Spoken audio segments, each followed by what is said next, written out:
Hi everyone, free fund coaching में आप सभी का स्वागत है। मेरा नाम है गणेश कुमार और मैं आपको यहाँ पे जनरल स्टडीज की सारी क्लासेस पढ़ाऊंगा जो कि यूपीएससी एस्पिरेंट के लिए काफ़ी ज़्यादा हेल्पफुल रहने वाली है और साथ ही में जो 12th के स्टूडेंट हैं उनके लिए भी काफ़ी ज़्यादा हेल्पफुल रहने वाली है। आज की क्लास स्टार्ट करने से पहले हम देखेंगे कि हमने प्रीवियस क्लास में क्या क्या पढ़ चुके हैं और हमें उसके बाद स्टार्ट करेंगे जो आज में टॉपिक स्टार्ट करते हैं। प्रीवियस क्लास में हम पढ़ चुके हैं थ्योरी ऑफ कंज्यूमर बिहेवियर, जिसमें हम ने डेफिनेशन क्लियर कर चुके हैं। हमने जिसमें जाना कि एक कंज्यूमर है जो अपने वांट्स को पूरा करके कैसे अपने सेटिस्फैक्शन को लेवल को हाई करता है और अपने सेटिस्फैक्शन को ज़्यादा से ज़्यादा पा लेता है। उसके बाद हमने यूटिलिटी के बारे में हम पढ़ चुके हैं। यूटिलिटी को हम जानते हैं जो होती है क्वालिटी ऑफ गुड्स। क्या होती है? क्वालिटी ऑफ गुड्स, जिसे हम मेज़र करते हैं यूटिल्स में। यूटिल्स में हम यूटिलिटी को मेज़र करते हैं। उसके बाद हमने पढ़ा approach of utility. Approach of utility में हमने पढ़ा जो यूटिलिटी होती है वो टू टाइप्स होती है। फर्स्ट जो होती है वो होती है कार्डिनल यूटिलिटी एंड जो सेकंड होती है वो होती है ordinal utility. First cardinal utility and second ordinal utility. Cardinal utility में हमने जाना कि जो यूटिलिटी होती है उसे हम इन नंबर मेजर कर सकते हैं, जैसे कि हमें एक यूटिल का सेटिस्फैक्शन मिला, 2 यूटिल का सेटिस्फैक्शन मिला या 3 यूटिल का सेटिस्फैक्शन मिला। उसके बाद हमने ऑर्डिनल के बारे में जब पढ़ा, ऑर्डिनल यूटिलिटी में हमने जाना कि उसे हम इन रैंक में ही जान सकते हैं, मेजर कर सकते हैं, जैसे कि कोई वस्तु इतनी ज़्यादा अच्छी है या ये से थोड़ा ज़्यादा अच्छी है या थोड़ा कम अच्छी है, हम इसे बस रैंक वाइज ही मेजर कर सकते हैं। उसके बाद हमने इंडिफरेंस कर्व पढ़ा, जिसमें हमने देखा कि इंडिफरेंस कर्व उन दो वस्तुओं का संयोग होता है जिसमें सेटिस्फैक्शन का लेवल इक्वल होता है। क्या होता है? सेटिस्फैक्शन का लेवल इक्वल होता है। ओके, उसके बाद हम डायग्राम से भी इसे समझ चुके थे, एमआरटी हम समझ चुके हैं। उसके बाद अगर हम आगे को बढ़ें, आई होप कि पिछली क्लास आपको सही से क्लियर हो। उसके बाद हम देखें तो आज के टॉपिक पर अगर हम आए तो आज का टॉपिक जो फर्स्ट टॉपिक है वो है इंडिफरेंस कर्व मैप। क्या है? Indifference curve map. इसमें हम अगर जानेंगे इंडिफरेंस कर्व मैप होता क्या है तो हम देखेंगे जो आईसी वक्र होते हैं। हम जानते हैं आईसी वक्र क्या होता है। जब आईसी वक्र 1 2 3 2 से ज़्यादा हो, 2 या 2 से ज़्यादा जब आईसी वक्र एक साथ हो तो उसे हम कहते हैं इंडिफरेंस कर्व मैप। क्या कहेंगे? Indifference curve map. Set up those combination of those of two goods which offer the same level of satisfaction. मतलब कि जो कॉम्बिनेशन है, क्या इंडिफरेंस कर्व की जो सेम लेवल की सेटिस्फैक्शन दे रहे हैं उनका जो कॉम्बिनेशन होगा जिसमें 2 या 2 से ज़्यादा आईसी वक्र होंगे उसे हम कहेंगे इंडिफरेंस कर्व मैप। क्या कहेंगे? Indifference curve map. ठीक है, indifference map is the set of indifference curve. Indifference map is the set of indifference curve. ये हम सही से समझ सकते हैं। ठीक है, उसके बाद अगर हम इंडिफरेंस कर्व के बारे में और जाने, इंडिफरेंस कर्व मैप के बारे में, तो हम देखेंगे जहाँ पे जितना हायर आईसी वक्र होगा सेटिस्फैक्शन का लेवल उतना ही ज़्यादा होगा। क्या होगा? जहाँ पे आईसी वक्र जितना ज़्यादा हाई होगा सेटिस्फैक्शन का लेवल उतना ही ज़्यादा होगा। जहाँ पे क्या होगा? हायर होगा इंडिफरेंस कर्व जितना ज़्यादा सेटिस्फैक्शन का लेवल उतना ही ज़्यादा होगा। ये हमें याद रखना है, ये बात क्लियर होनी चाहिए, सब लोगों को क्लियर होनी चाहिए कि जितना ज़्यादा आईसी वक्र हायर होगा सेटिस्फैक्शन का लेवल उतना ही ज़्यादा होगा। अगर हम बात करें इन अ डायग्राम तो आप देखेंगे जैसे कि यहाँ पे ये ग्रीन आईसी वक्र है, उसके बाद ये ब्लू आईसी वक्र है और ये फिर रेड आईसी वक्र है। यहाँ पे क्या है? सेटिस्फैक्शन का लेवल जहाँ जो होगा आईसी वक्र में ग्रीन में ये रहेगा। उसके बाद अगर हम देखें तो जो ब्लू है या फिर जो रेड है, इसमें अगर हम देखें तो सबसे ज़्यादा जो सेटिस्फैक्शन का लेवल होगा वो लेवल होगा यहाँ पे। ठीक है, इसका मतलब है जितना हायर होगा इंडिफरेंस कर्व उतना ही ज़्यादा सेटिस्फैक्शन का लेवल भी होगा। ठीक है, नेक्स्ट टॉपिक जो हमारा होगा वो है budget line and budget set. ठीक है, अगर आसान भाषा में हम समझे कि बजट लाइन से हमारा मतलब क्या है, हम देखेंगे कि एक कंज्यूमर है, उसकी जो एक इनकम है उससे जो इकोनॉमिक्स में हमें अभी 2 ही गुड्स लेने हैं। कितने गुड्स लेने हैं? 2। ठीक है, जो एक कंज्यूमर है उसकी जो इनकम है उससे वो जो सेट खरीद पा रहा है 2 गुड्स के, उसकी जो एक सीमा है उसी को अभी हम जानेंगे, जो होगा उसे हम कहेंगे बजट लाइन। ठीक है, बजट लाइन। ठीक है, उसके अगर हम देखें अब इकोनॉमिक्स टर्म में थोड़ा बात करें तो अब budget line represent the difference combination of two goods that the consumer can purchase by spending all his income. ठीक है, जो टू गुड्स के कॉम्बिनेशन एक कंज्यूमर खरीद रहा है, वो खरीदने की जो उसकी एक सीमा है उसी को हम कहेंगे बजट लाइन। Okay, clear. अगर हम थोड़ा और जाने बजट लाइन के बारे में, हम लिख सकते हैं कि budget line is a straight line. ठीक है, budget line is a straight line. और अगर हम डायग्राम में समझे तो स्क्रीन पे आपको दिखाई दे रहा होगा, ये रहा, ये हमारा वाई एक्सिस रहा जिसपे हमने क्वांटिटी दिखाई है गुड वाई गुड्स की, और ये हमारा एक्स एक्सिस रहा। ठीक है, इस पर हमने जो क्वांटिटी दिखाई है वो दिखाई है एक्स गुड्स की। ओके, वाई गुड्स से जो ये वाई एक्सिस से एक्स एक्सिस की ओर जो स्ट्रेट लाइन आ रही है, ये जो लाइन है इसी को हम कहते हैं बजट लाइन। क्या कहते हैं? Budget line. ठीक है, यही हमारी जो है यही होगी हमारी बजट लाइन। ठीक है, हम आसानी से इसे आप रिप्रेजेंट भी कर सकते हैं। नेक्स्ट टॉपिक में अगर हम चलें तो हमारा नेक्स्ट टॉपिक जो है वो है कंज्यूमर इक्विलिब्रियम, यानी कि उपभोक्ता संतुलन की एक उपभोक्ता किस स्थिति में संतुलन में आखिर रहेगा। ठीक है, अगर हम बात करें आसान भाषा में, अगर हम देखें, यहाँ पे बजट लाइन और आईसी वक्र एक दूसरे को टच करते हैं, जहाँ पे बजट लाइन और आईसी वक्र एक दूसरे को टच करेंगे वहीं पे होगा हमारा उपभोक्ता संतुलन। क्या होगा? उपभोक्ता संतुलन। ठीक है, और अगर जहाँ पे ये स्लोप होगा, स्लोप ऑफ आईसी वक्र, यहाँ पे जो स्लोप होगा आईसी वक्र का वो इक्वल टू होगा स्लोप ऑफ प्राइस लाइन। किसके इक्वल टू होगा? Slope of price line.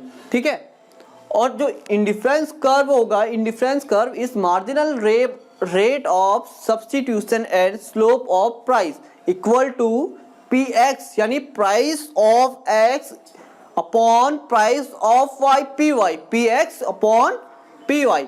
ठीक है, अगर इसको अभी हम डायग्राम में समझें तो कहाँ पे होगा कंज्यूमर इक्विलिब्रियम पॉइंट? ठीक, अगर हम देखेंगे ये रहा हमारा वाई एक्सिस, ठीक है, ये हमारा एक्स एक्सिस रहा। अब हम देखेंगे जो ये पर्पल लाइन है, ये रही पर्पल लाइन, ये जो है ये है बजट लाइन। क्या है? बजट लाइन जो शो हो रही है, इसीलिए सबको आपको समझ में आ रहा होगा। यहाँ पे ये आईसी वक्र फर्स्ट रहा हमारा। ठीक है, ये रहा आईसी वक्र सेकंड, और ये रहा आईसी वक्र थर्ड। ठीक है, अब हमारा जो जहाँ पे टच हो रही है वो पॉइंट कौन सा है? ये पॉइंट, ये हमारा रहा, ये जो पॉइंट रहा ये कहाँ पे है? जो सेकंड आईसी वक्र है वो टच कर रहा है बजट लाइन को। ये जो पॉइंट होगा यही पॉइंट होगा कंज्यूमर इक्विलिब्रियम पॉइंट। ठीक है, उपभोक्ता संतुलन। ठीक है, अब आई होप कि आपको ये टॉपिक समझ में आ गया हो। उसके बाद हम जानेंगे कि हम यूटिलिटी को मेजर कैसे करते हैं। ठीक है, फर्स्ट ऑफ ऑल हम देखेंगे कि मार्जिनल यूटिलिटी होती क्या है। सीमांत उपयोगिता से हमारा मतलब आखिर है क्या? सीमांत उपयोगिता क्या होती है? कि किसी वस्तु की अतिरिक्त इकाइयों का उपभोग करने से प्राप्त होने वाली अतिरिक्त उपयोगिता को ही हम सीमांत उपयोगिता के नाम से जानते हैं। ठीक है, क्या हो सकता है? किसी भी वस्तु की अतिरिक्त इकाई को उपभोग करने से प्राप्त होने वाली अतिरिक्त संतुष्टि को ही हम कहते हैं सीमांत उपयोगिता। ठीक है, अगर अब हम बात करें कि हम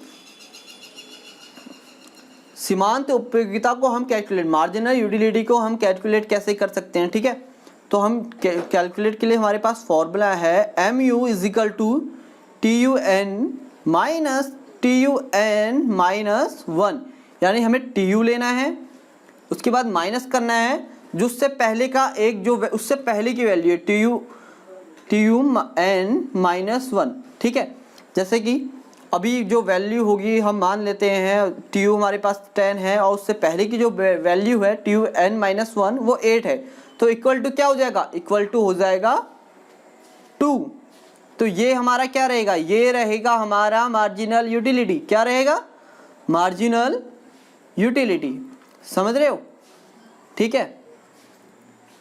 अगर हम देखें इसका एक और फॉर्मूला होता है जिसमें हम दिखा सकते हैं कि change in TU upon change in quantity equal to marginal utility.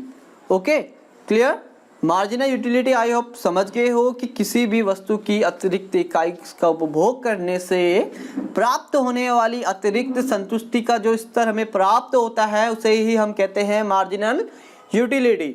Okay, उसके बाद हम जानेंगे तो हमारा जो नेक्स्ट है वो है टोटल यूटिलिटी। क्या है, कुल उपयोगिता। तो क्या होती है कुल उपयोगिता, कुल उपयोगिता हमारा मतलब है किसी भी वस्तु की सभी इकाइयों का उपभोग करने से प्राप्त होने वाली समस्त जो संतुष्टि होती है उसका कुल जोड़ ही होता है कुल उपयोगिता। क्या होती है, मतलब माना कि कोई वस्तु है, उसकी जितनी भी इकाइयां हैं हमने सबका उपभोग कर लिया, उससे जो प्राप्त होने वाली उपयोगिता है, सभी उपयोगिता को जो जोड़ के जो उसका समेशन निकलता है उसे ही हम कहते हैं कुल उपयोगिता।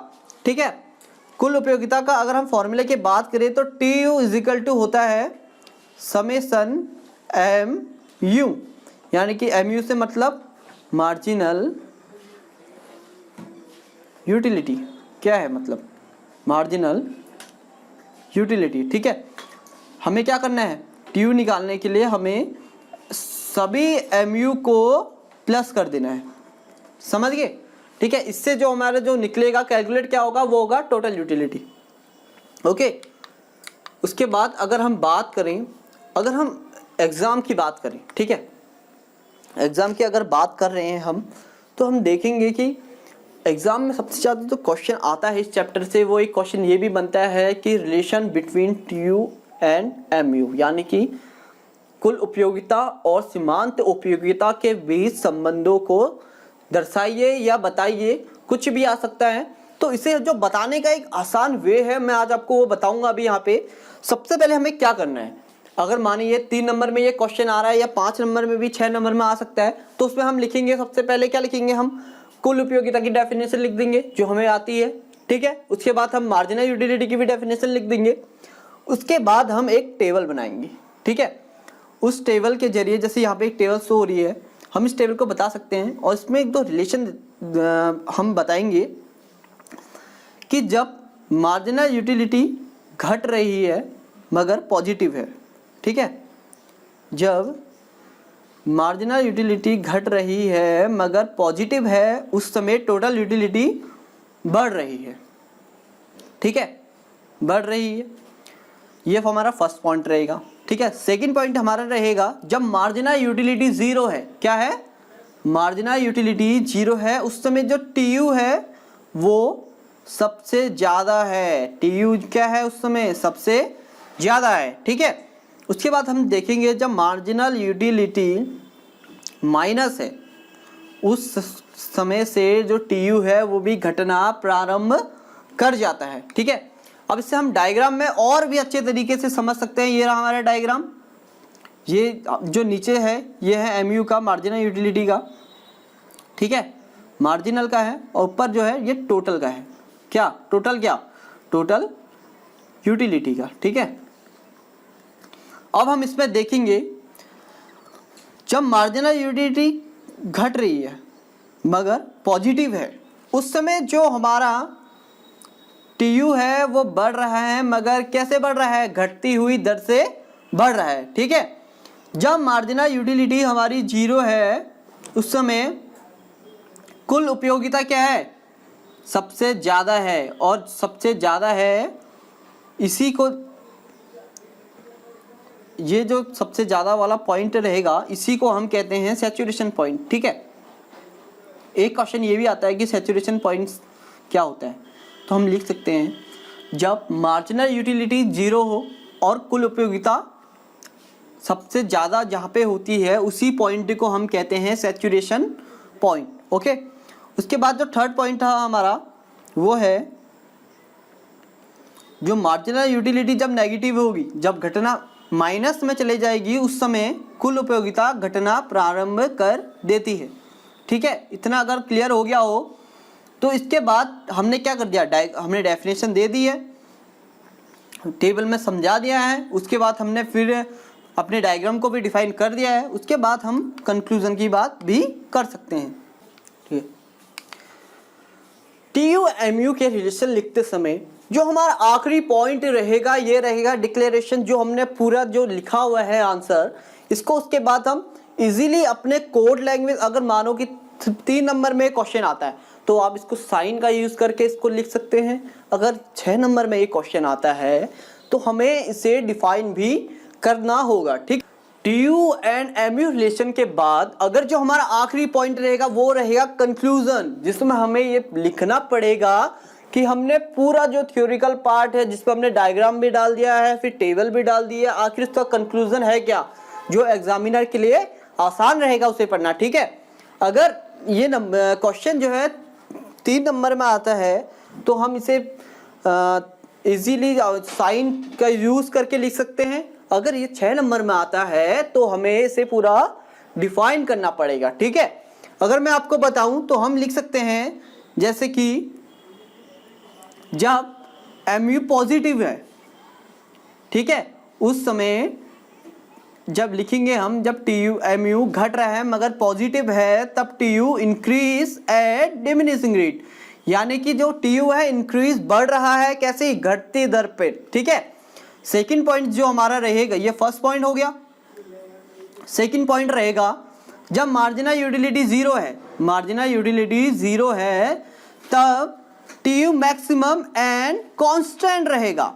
इसी को हम क्या कहते हैं, टीयू क्या रहेगा, मैक्सिमम एंड कांस्टेंट, इसी को हम कहते हैं सैचुरेशन पॉइंट। क्या, सैचुरेशन पॉइंट। ठीक है, और उसके बाद हम देखें थर्ड, जो 2 पॉइंट हमारे क्लियर हो चुके हैं। थर्ड जो पॉइंट होगा वो होगा जब मार्जिनल यूटिलिटी माइनस होती है, यानी कि घटना शुरू करती है, किसमें, ऋणात्मक हो जाती है, तब टीयू फॉल्स, तब वहां पे टीयू भी गिरना शुरू कर देता है। मान लो ये सैचुरेशन पॉइंट है तो यहाँ पे टीयू भी गिरना शुरू कर देगा। समझ गए?